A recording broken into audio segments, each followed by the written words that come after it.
Hi, it's Sunday morning. మా ఇంట్లో breakfast కి రాగి జావా తీసుకున్నాము. మేము రాగి జావా ఎలా చేస్తామో చూపిస్తాను. పచ్చి కొబ్బరి, బాదం పప్పు, జీడిపప్పు, కొంచెం బియ్యం, గసగసాలు, యాలకులు ఇవన్నీ కూడా ఓవర్ నైట్ సోక్ చేసి పెట్టుకోవాలి. నెక్స్ట్ డే మార్నింగ్ సోక్ చేసిన వాటర్ తో కలిపేసి గ్రైండ్ చేయాలి. గ్రైండ్ చేసే ముందు అందులో ఒక 2 to 3 టేబుల్ స్పూన్స్ రాగి ఫ్లోర్ వేసుకొని మంచిగా గ్రైండ్ చేసుకోవాలి. ఇప్పుడు నేను చూపించాను కదా, అలా దాన్ని స్ట్రెయిన్ చేసుకోవాలి. దాంట్లో ఉన్న రెసిడ్యూ పార్టికల్స్ మొత్తం తీసి రాగి మిశ్రమాన్ని సపరేట్ చేసి పక్కన పెట్టుకోండి. తర్వాత ఇంకో పాన్ పెట్టుకొని కొద్దిగా నెయ్యి వేసి అందులో జీడిపప్పులు వేసి గోల్డెన్ కలర్ వచ్చే వరకు ఫ్రై చేసుకున్న తర్వాత రాగి మిక్చర్లో కొద్దిగా వాటర్ కలుపుకొని అందులో వేసుకోండి. తీయదనం కోసం మేము ఇక్కడ కొంచెం బెల్లం అయితే యాడ్ చేస్తున్నాము.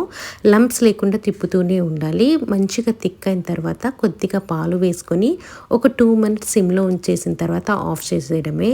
చాలా హెల్తీ అండ్ చాలా టేస్టీగా ఉంటుంది. పాయసం లానే ఉంటుంది. In short, I can say this drink is energy boosting and bone strengthening. పిల్లలకి పెద్దలకి మంచి హెల్తీ డ్రింక్ అని అయితే చెప్పొచ్చు. మార్నింగ్ బ్రేక్ఫాస్ట్ లాగా అండ్ ఈవినింగ్ స్నాక్ లాగా కూడా